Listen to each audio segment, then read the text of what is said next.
quick question on miracles, saying, look, I've got a detailed video. I've got many detailed videos on miracles. You can watch them. There was a question here by Desi Edits saying, look, about there could be a virgin birth. I've got a detailed video on the virgin birth.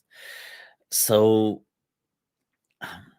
very briefly looking at it, that look, most Muslims do feel that there was a virgin birth for Jesus. This is a continuation of the Christian tradition. Yeah. Now, because most Christians feel that there was a virgin birth. Now, the Quran, now when you come to, and some Muslims felt there was no virgin birth. And I know some Christians have also denied the virgin birth. So some Muslim scholars denied that, especially of recent times. Now, when you look at the actual wording of the Quran actually stops short of saying there was a virgin birth. But the verses, one could say they imply, one could say that, I wouldn't say that though. I would say that you could infer. There's a difference. So one is it is implying, one is you are inferring. So one can easily infer a virgin birth from the verses, but the verses do not denote and state a virgin birth. There is no verse in the Quran that states that Jesus was born without a father. But sure, one could infer from it. So the way it's being said, that one could infer, so this happened without. So they're referring to the verse where Mary says, oh, but how can I have a child where I've not been touched? That we have not consummated, I've not engaged in sexual intimacy. So, and the reply is that whatever the Lord has decreed shall be. Now, here the people are assuming that, and then she got pregnant. So they're assuming she got pregnant straight away. Because why are they assuming that? Because there is a Christian tradition telling them that. Not the Quran, but the Christian tradition telling them that. So this same verse happens in two other places. One is with, let's say, the wife of Abraham, where she is now, she assumes she is barren. And she says, well, how can I have a child? She's given the glad tidings she will have a child. She says, how can I have a child? وَقَدْ بَلَغْتُ مِنَ الْعُمْرِ عَتِيًّا. I'm a barren old woman. And she is told, well, that is what the Lord decrees shall be. And then she has a child. But nobody says she had a child miraculously. They all say, well, no, Abraham was involved. And another verse where you have the wife of Zachariah. So she is under the assumption that she's barren. Not because of old age, but just that she is incapable of being pregnant. So here that they receive revelation, and they are told that whatever the Lord decrees shall be, and you shall have a child. And then she has a child. She has John or Yahya, John the Baptist. So now nobody says that Yahya was born miraculously. So if it was just by reading these verses, you would assume, but nobody says that because they think, well, naturally there's a husband in the scene. So with Mary, now they're not sure of her husband. But most Christians, not most, all Christians pretty much agree that Mary had a husband, that she had a husband, which was Joseph, the carpenter. So it's not that Mary didn't have a husband, but because the Quran doesn't mention him. So the understanding is that, well, here she's being told this good news, and then she has a child. And the Christians have told us it was a virgin birth, so we're going to go with it's a virgin birth. And that's fine. If people want to go with that, I'm not saying they can't go with that. Most Muslims believe that. Most Muslims believe that. And like I said, most Christians believe that. Some Muslims believe that no, these verses don't actually, what they're saying is that, yes, she's saying this because she was betrothed to Joseph, but he was refraining from sexual intimacy. So she says, how can I have a child? Because he doesn't seem interested in sexual intimacy. And then she goes on to have a child. So that's that view, okay?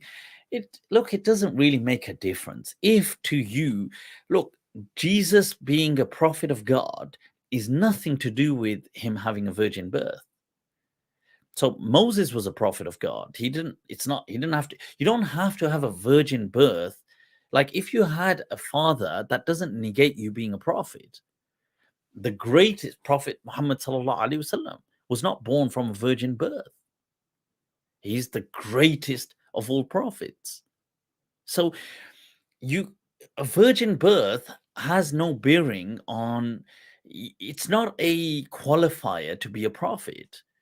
So it's something, if it's very important for you and you feel that, look, this is important for me, then more power to you. Believe in it. There's nothing wrong. Nobody's stopping you from believing in it. If you feel that no, that look, well, because if you feel that, look, I don't care what science says, I don't care of our discovery of the world, because mammals cannot reproduce asexually. The other thing is, science, DNA teaches us that, you see, you need a Y chromosome. The women do not carry a Y chromosome. So the question of Desi Edit saying asexual reproduction is not a mammalian phenomenon. Okay, so what you're talking about is called parthenogenesis. Parthenogenesis, it does occur in reptiles, in certain lizards, and they've argued maybe in certain birds. And obviously the question is, are birds very closely, related to reptiles? I mean, because they're both practically descendants of dinosaurs, right? So mammals are different. Okay, so mammals cannot reproduce asexually. Parthenogenesis does not occur. And then to reproduce, let's say you said they reproduce, then they would reproduce using their own DNA. So a female could only reproduce the X chromosome. Let's say we go with this. Where does she get the Y chromosome from? Females don't carry a Y chromosome. So only men carry a Y chromosome. So where do you get that from? So scientifically, you can't, you see, if you feel that, look, fine, well, I don't care, I don't need a scientific, holistic coherence. To me, it's fine. Allah miraculously put a Y chromosome in Mary. Miraculously. Now the question is, well, whose DNA was in the Y chromosome? So because it has to be a man, it has to be of a lineage, it has to be of some descent.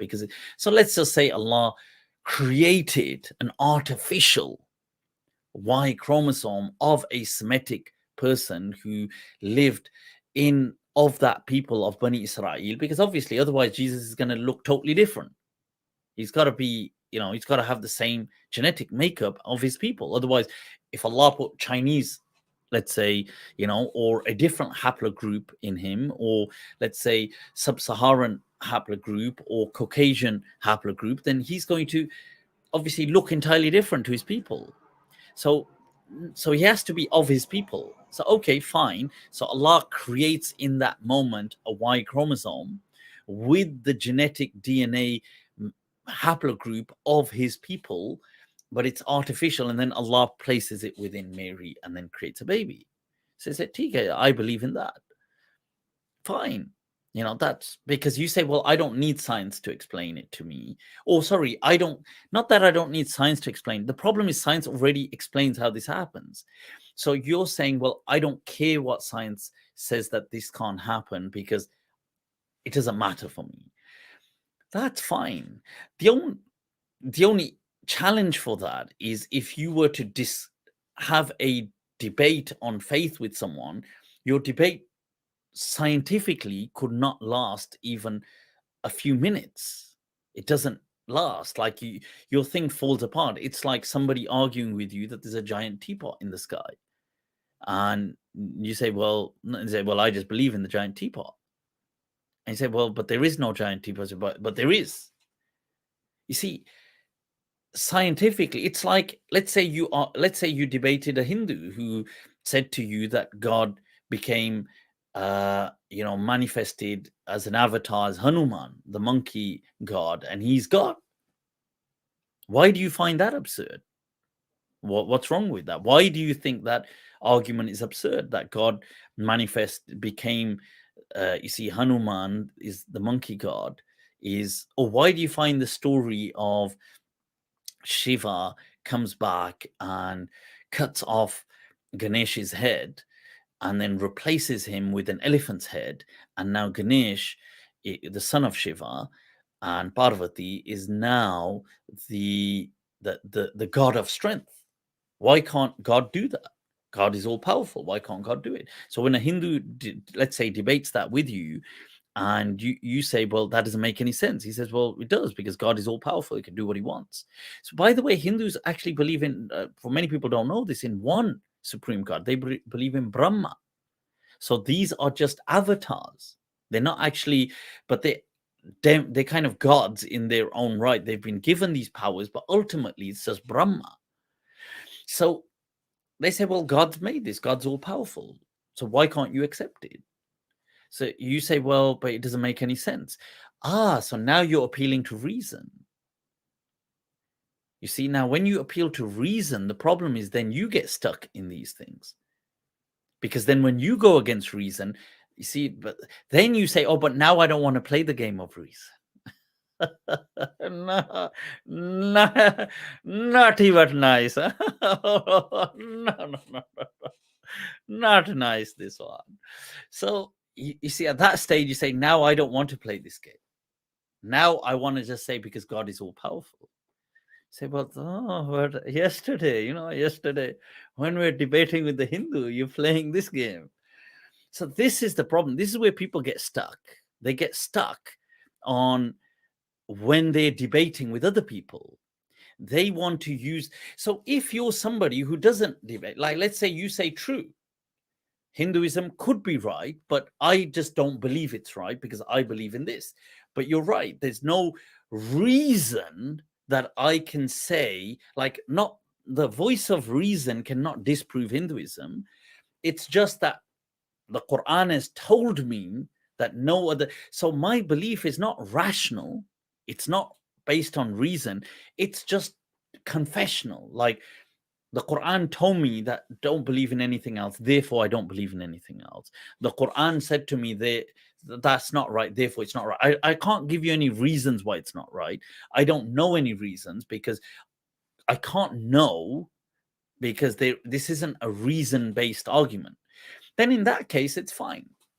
You can believe these miracles could have happened like this then, and they could be like that, and it could be that Allah's doing these things, and it could be for the Hindu that, for them, not for us, but for the Hindu, that God is all powerful, that he's made other little gods that do things, and it could be for Christians that God has made 3 manifestations, the Trinity, because God is all powerful. He can do what he wants. You see, so you say, well, but God can't. You say, but God can't become God the Son. You say, but he can, because he's all powerful. And you say, but he told us in the Quran that he can't. But they'll say, but he told us in the Bible that he can. So this argument of it doesn't go very far. So then you just can never, as long as you're somebody that feels, look, faith is never, like, I'm not interested in any kind of discussion. Oh, sorry, not discussion, but any kind of dialogical discourse proving faith. Then it's fine. Then you can believe however. Then I think these people are absolutely safe. They are bulletproof safe. Okay. But for those people who say that, you know what, we are prepared to defend faith, using the voice of reason, because to us, faith is nested in reason. So to those people, this journey is different. So to them, everything in Islam, Allah is the ultimate who gives us the voice of reason. Therefore, nothing Allah tells us can ever go against reason. This is the teaching of people like the great Maliki legend Ibn Rushd, and many Islamic scholars and thinkers have thought like this, that nothing that the voice, because Allah has given us the voice of reason, nothing that He tells us or reveals to us can ever be against the voice of reason. Like, it can never contradict. Sure, there can be things you don't understand, but it can never be that you understand something and then. So now, saying how babies are born, we know how babies are born. It's not a mystery how babies are born. So sure, you could say, look, consciousness, we don't know how consciousness works. We don't know how multiverse works. We don't know how the ghaib works. But how babies are born is not the ghaib. You know, how we were born, you don't say, well, you were born as a mystery. Your mom and dad obviously got together and you were born. So babies being born is not a mystery. So to say, well, we know how babies are born, but this particular baby was born not how we know how babies are born. Now that is not that cannot work in this category of people who believe that faith is always nested in reason. So to them, this is, well, so what they can do, okay, so what some people can do in the middle, there can be a camp in the middle that say, look, we're kind of in both camps. So we believe faith is nested in reason, except when we get stuck, then we're just going to say, except on this case. But that, you see, that's exactly, it sounds like that then. Whenever you get stuck, you say, well, okay, on this time, we're not going to explain. The rules don't apply on this case, but they apply on all the others which we can explain. So this is it. Look, it's your pick. I feel it's absolutely fine if you say, if a person believes that there's miraculous virgin births, it's absolutely fine. If they want to believe, that's fine. That's their choice. It's their faith. If a person believes up until now there's virgin births happening, fine. Does it bother you? If a person said, look, I believe there's 10 people I know who are in such and such village, they were born of virgin births. Tiga. Let's say, for their sake, okay. And now, to this category of people, no. Allah says that if you want to understand creation, كيف كان بدء الخلق, Allah says, فَسِيرُوا فِي الْأَرْضِ فَانْظُرُوا. Go through the earth and observe nature. Then you will learn how creation began. Science is an observation of your environment. So Allah has told us to do that in the Quran. So this camp of people need things to always, that they want to test. They have yaqeen in their iman. It never fails. I will take it to the nth degree and Islam will stand the test of time. See, this category of people, the people in the middle this category of people are not interested in testing Islam at all. That's fine. They don't need to test Islam. This category in the middle are interested in testing, but sometimes they get intimidated. So they, on those occasions, say, oh, don't talk about it here, but talk about it here. That's fine. But this category of people, their iman is firmly nested in the voice of reason. And the voice of reason, they have tested it time and time again, and Islam has always stood the test of time. Allahu Akbar.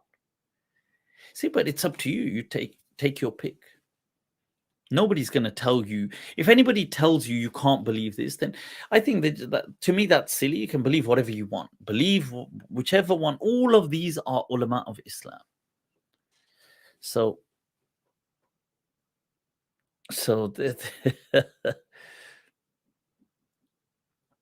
yeah. So there's whether one believes Jesus had a father or not does not interfere with one's tawheed. Exactly. So it's no big deal. These things, look, put it like this: every single other prophet that you're going to speak about had a mom and dad. You're going to accept that. It doesn't change their mission in Islam. Jesus's mission was not that, oh, he was born without a dad. That's not Jesus's mission. So his mission stayed exactly the same. So his prophethood was not based on him, on his birth. His prophethood was based on his prophethood. So, yeah. So, anyway, that's that discussion. But like I said, people can nest it. You see, this group of people who believe in a virgin birth, they nest it in this verse of the Quran. They say, Maryam alayhi salam is saying, how can I have a child? And walam yamsasni bashar. And then she has a child afterwards, because Allah says that, such is the decree of God. So they infer that, well, it's clear Allah doesn't say sure, he doesn't say, but here there's an inference. So they use this verse, and that's fine. People who say that this, just like everybody else, we know how babies are born. It takes two people. They use these verses of the Quran that Allah says, وَلَقَدْ خَلَقْنَاكُم مِّن ذَكَرٍ وَأُنثَى. We created you, as in all of you, from one male and one female. So they say, well, Jesus is no exception. They also use the verse of the Quran that Allah says that أَنَّا يَكُونُ لَهُ وَلَدْ وَلَمْ تَكُنْ لَهُ صَاحِبًا. How can God, they ascribe a son unto God. How can God have a son when he did not have a female partner? Why is Allah saying this? Because Allah is explaining that, you see, because for there to be a son, there needs to be a female. There needs to be two. Because Allah is saying in the Quran, this is a verse of the Quran, that أَنَّا يَكُونُ لَهُ وَلَدٌ. How could he have a son? وَلَمْ تَكُنْ لَهُ صَاحِبًا. And he did not have a female consort. That surely he would need that to have the son. Now you can say, well, Allah is all powerful, but that's Allah's explaining. He's all powerful, but he doesn't work that way. He creates means. So he did not create a female consort. How did he have a son? So if Allah is saying this for himself in the Quran, that look, how can they say he had a son and he didn't have a female partner? Then min babi awla, then it's makes absolute sense that every human on earth was born from a male and female. That's why Allah is giving that example. So these people who use that evidence, they use this verse. These people use this verse. They're both using the Quran. Okay, now you may say, oh, but that verse is not talking about this. Sure, it's talking generally. And these people would say, yeah, but that verse it's not saying anywhere, just as the other verses of Abraham and Zechariah, the wives are also given glad tidings and they have a son. Nobody says they miraculously had a son, as in nobody says they through a virgin or they were asexually had a son. Nobody says that. So why the difference? So these are the answers to both sides. Now you choose what you may. Allah. See, faith is a personal journey, people. It's a personal journey. If you feel your faith is something that only makes sense, if you feel your faith must be dictated to you by others or micromanaged, then that's a very poor state of iman to be in. Whatever you believe, I'm not saying you need to believe this or believe anything. Whatever you believe, but it is your journey. Live it, embrace it, enjoy it, taste it, live it. Zindagi जी लीजिए वरना गुजर जाएगी. That's the thing. Right, let's move on, people.